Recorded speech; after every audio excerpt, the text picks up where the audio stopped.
Бұл хаос. Құрметті президент Қасым-Жомарт Кемелұлы Тоқаев мырза, мен сот жүйесіндегі судьялық қызметімді уақытша тоқтатып, сізбен бірге жаңа Қазақстанды құруға міндет етіп, Қазақстан Республикасы парламент мәжіліс депутаттығына үміткер ретінде тіркелген болатынмын. Бүгінгі сайлау нәтижесі әділетті жаңа Қазақстанды құруға мүмкін емес екендігіне көзімді жеткізді. Көптен күткен сайлау нәтижесі халықтың үмітінен шықпағаны айдан анық. Өйткені сайлауда бюллетендерді бұрмалау, біреудің орнына қол қою, фальсификациялау, сайлау қорапшасына қос-қос салу фактілері орын алды.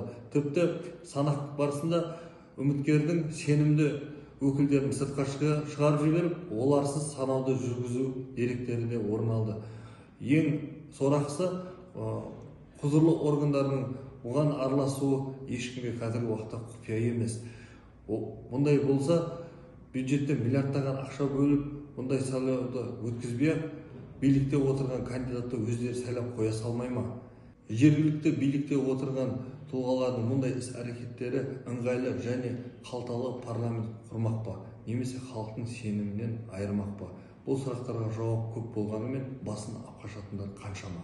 Құрметті президент мырза, осындай әділетсіздікті жоюға, халықтың даусын ұрламауға шара қолданып, әділдікті орнатуға көмектесуді сұраймын.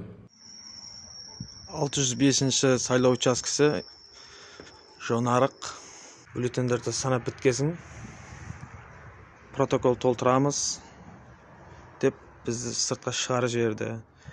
Сөйтіп, ауданның 2 кандидатының өкілдерін іште алып қалып, Ералиевтің бақылаушысында ішке әкіріп кетіп, бізді шығарып жіберді.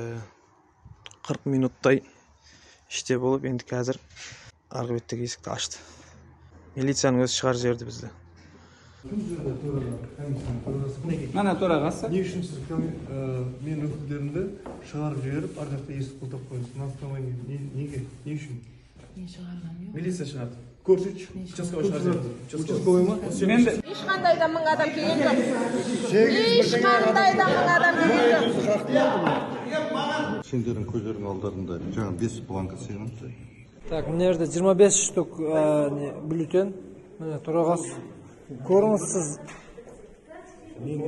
Осы апай берген ғой мынаны. 25 штук мен берген.